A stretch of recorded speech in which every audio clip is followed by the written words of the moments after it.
제가 계속 댓글 그거 네. 제가 현직인데 이건 이거 안 돼요 라고 네. 계속 적는 게 뭐냐면 이거는 안 되잖아요.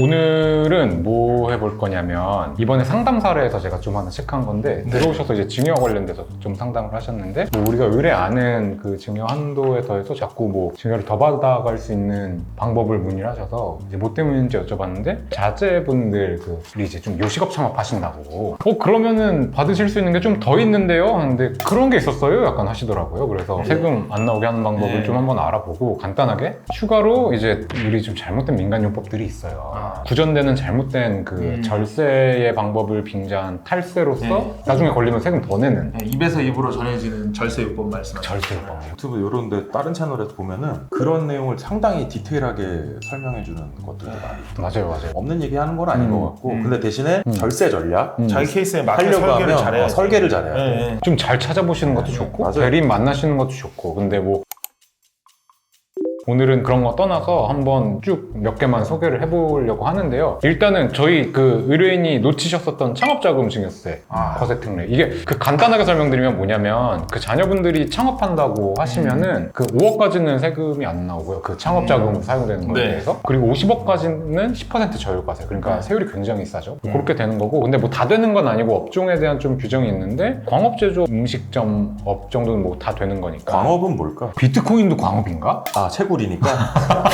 그럴 수 있겠네요. 광업의 범위에 대해서 한번 정리할게요 저희가. 이게 모든 과세 특례는 지켜야 될 또 룰이 있잖아요. 그것도 여회계사님이 제가 그래서 준비를 좀 시켰어요. 오늘 그냥 또 막 아무것도 안 하고 들어오려고 그래가지고 꿀 드링킹 하려고 그래. 너 이거 준비해와 제가 했거든요. 이제 일단 창업자금 이 과세 특례제를 통해서 공제를 받았으면 지켜야 될 것들이 있습니다. 그걸 지키지 않으면 이게 다시 증여세를 추징당하는 거예요. 예를 들어 이게 공제를 받고 2년 이내에 창업을 안 하는 경우 그리고 4년 이내에 이 돈을 사용하지 않았을 경우 사용해야 되는 거예요. 창업도 그러니까 창업은 하고 했는데 사용을 받은 안 해도 안 돈을 되는구나. 써야 돼요. 예, 그대로 묵혀두면 이것도 탈세 수단으로 활용될 수가 있으니까. 그리고 10년 이내에 사업 용도 외로 사용할 경우. 그래서 저는 궁금했어요. 망하면 어떻게 될까? 이거를 창업을 받고 망한 다음에 증여세가 추징될 것인가? 4년, 10년 이런 것만 딱 있으니까 이걸 못 채우면 어떻게 될 것인가? 그럼 무조건 성공을 해야 되는 거네? 아니에요. 창업도 하고 4년 이에 모두 사용했으면 증여 공제는 망해도 유지할 수 있다. 망했습니다. 네. 열심히만 하신 거면. 근데 또 과몰입이죠. 이 텍스 과몰입. 어려운 사정이 생겨서 그 과세가 안 돼도 되는 건데 그거를 세무대리인이 축하하는 경우 그게 텍스 과몰입이고. 이거 비슷한 사례가 있어요. 89세 노령의 대표님이 조사를 받으시다가 그 나이쯤 되시면은 그냥 쓰러지시기도 하잖아요. 사실 나이 고령이시니까. 근데 조사를 받으시다가 쓰러지신 거예요. 그래서 사실 근데 그래서 조사팀 난리가 났어요. 우리가 너무 프레셔해가지고 한 거 아니냐. 그래서 조사가 그냥 뭐 거의 유야무야 종결이 됐어요. 듣고 있던 세무대리인이 다행이네 갑자기 그러는 거예요. 축하한다고. 이게 사실 웃기면서 슬픈 일. 왜냐면 이게 솔루션 중에 그럼 이혼하세요 이런 대안이 나올 때도 있잖아요. 그쵸. 소시오패스처럼 그러니까 그러면 티발롬 소리 듣거든요. 출발 CIO 이런 자료는 많이 이용하시면 좋을 것 같아요.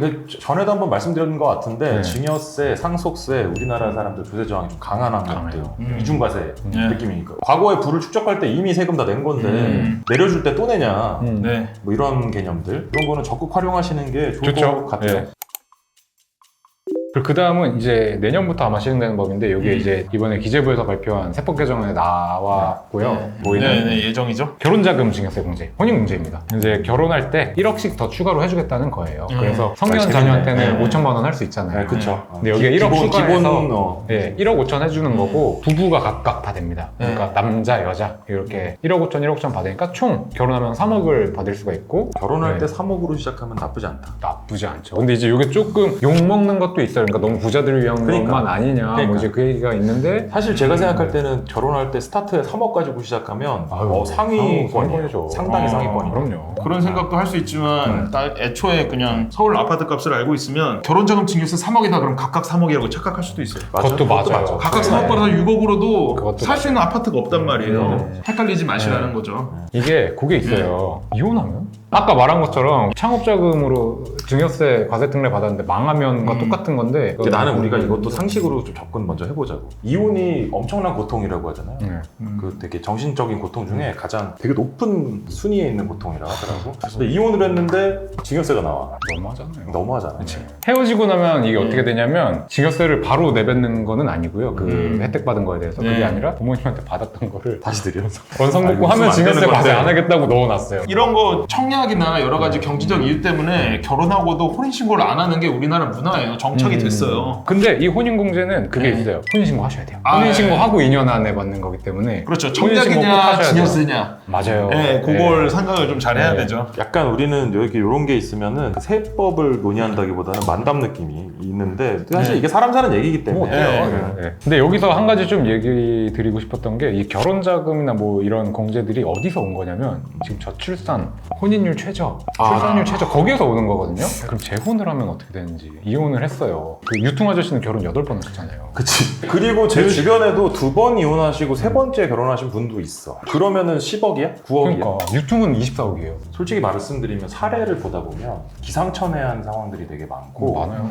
정말 이 세금을 회피하기 위해서 좀 어떻게 저런 방법을 쓸까 하는 방법까지 쓰는 경우를 보니까 이것도 사실은 나라 입장에서는 좀 그렇죠. 놓을 수밖에 없는 것 그렇죠. 같아요. 네. 나라라고 그러고 싶었겠어? 이혼하면 다시 원복해라? 방법이 없으니까. 혹시 이게 악용될까 봐. 네. 사회 전반적인 어떤 분위기는 반영하되 그래서 열어주되 그래도 악용의 우려는 또 막아야 되니까 만약 이걸 악용한다 그러면 좀 사회적 박탈감이 더 들 수도 있죠. 그런 거를 봐서는 활용은 하시되 이거는 사실 악용을 할 수는 없게끔 해놓는 게 맞지 않나? 그래도 너무 네. 그 인륜에 반하는 행위 아니에요. 맞아요, 이걸 맞아요. 악용을 하면. 예. 그 가장 궁금해하시는 거 그 다음이 자녀한테 무상으로 돈 보내는 방법.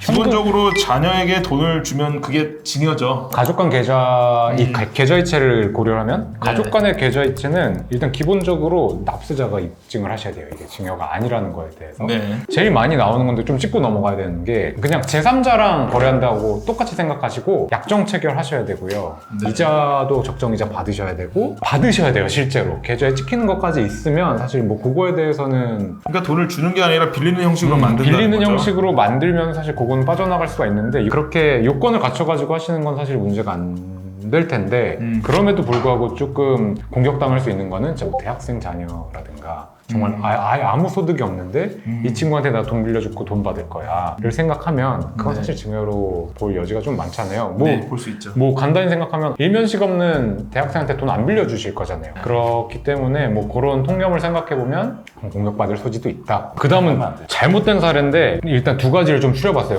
제가 요즘 인스타에서 너무 잘못된 게시물들이 많아가지고 거기서 몇 개 추렸는데 네. 현금으로 주면 안 걸린다. 근데 여기서 한 가지 파생하는 게 그래서 인출을 해서 현금으로 주시거든요. 근데 계좌에서 인출하면 다 남잖아요. 근데 이거에서 가장 크게 문제되는 게 이제 뭐 그러시면 안 되겠지만 나중에 상속으로 갔을 때 네. 상속에서는 그 이제 특정 기간에서 그 추정 상속 재산을 보잖아요. 인출된 금액에서 네. 사용처가 소명이 안 되면 그냥 간 걸로 보거든요. 이게 이제 다 현금을 주는 것도 이제 그런 거죠. 할아버지가 손주한테 3만 원 인출해서 줘.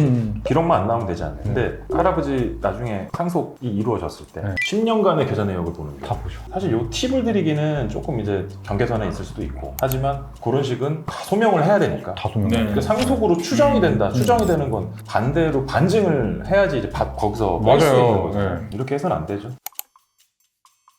그 다음번에 제가 준비한 게 뭐냐면 인스타에서 제가 게시물마다 이거 잘못된 거라고 제가 댓글 달고 있는데 부자들의 절세 방법을 자꾸 이게 인스타를 하루 종일 하세요. 그래서 제가 계속 댓글을 그거 네. 제가 현직인데 이건 이거 안 돼요 라고 네. 계속 적는 게 뭐냐면 엄마 카드로 자기 생활비 쓰고 네. 자기 돈을 모아 그럼 부동산을 사 이거는 안 되잖아요. 근데 이제 그분들이 말하는 게 증여세가 비과세 되는 거에서 생활비랑 교육비 뭐 그런 게 있어요. 네. 그것도 사회통념상 인정이 돼야 되는 거고 소득 있는 가족한테 가는 건 안 되거든요. 근데 소득 있는 자녀한테 잠깐 네 거는 무조건 다 뭐 적금으로 넣어 뭐 어디로 넣어 하고 네. 너는 엄마 카드를 써 해가지고 네. 이렇게 한 게 부자들의 절세 방법이라는 거야. 그럼 부자들이 그런 절세 방법 안 쓰고요. 그거는 탈세고요. 그리고 요거는 사실 과세되기가 쉽죠. 쓰는 동안 걸리는 건 아닌데 이걸로 재산을 만들어서 뭔가 부동산을 샀다. 그럼 이제 자금 출처 조사 나오거든요. 네. 이거는 자금 조사에서 쉽게 걸릴 수 있는 그렇죠. 사례이셔서 이거는 증여세가 과세돼요. 이건 민간요법이에요. 잘못된 민간요법이기 네. 때문에 상처에 된장 바르는 네, 거죠. 된장 바르시면 안 되고 이거는 탈세 소득세에 가깝다. 이게 사회통념이라는 거를 가지고 와서 기준으로 삼고 있으니까 네. 칼로 물을 썰듯이 네. 딱 요거는 되고 요건 안 돼요 이렇게 우리도 말씀을 드리진 못해. 그렇대요.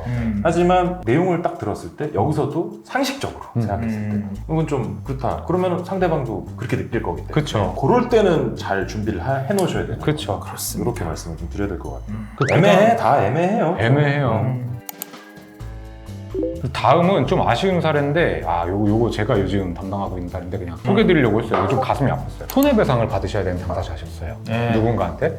근데 손해배상을 받아야 되는 당사자한테 그래서 뭔가 다른 재산을 받으셨고 그거를 받았다고 징역세 신고를 하셨어요. 근데 손해배상은 아시다시피 징역세 과세 대상도 아니고요. 그리고 소득세 과세 대상도 아니에요. 그래서 이분이 과세가 되시면 안 됐는데 징역세 신고를 하셨고 지금 와서 이제 다른 건으로 조사가 되면서 이것도 포착이 됐는데 손해배상인 게 입증이 안 돼요. 피의자라고 표현을 할게요. 피의자분이 인정을 안 해주세요. 이게 손해배상이라는 거. 그래요? 이미 돌아섰고 소송이라도 했었어야 네. 되는데 폐액 기준으로 억대는 나오는 상황이에요. 그래서 사실 이분이 좀 대리인이랑 상의를 했으면 또는 뭐 전문가랑 얘기를 했으면 사실 이거는 세금을 10억까지는 안 내셔도 꽤나 후반대 세금을 지금 내셔야 되는 상황인데 그게 그냥 없을 수도 있는 상황이었는데 아쉽네요. 사실관계와 내가 한 액션에 따라서 불필요한 세금 지출이 나갈 수 있다는 걸 느끼게 네. 됐고 증여세를 신고하시면서 뭔가 안전장치라고 생각하셨을 수도 있을 것 맞아요. 같아요. 좀 안타까운 사례였습니다.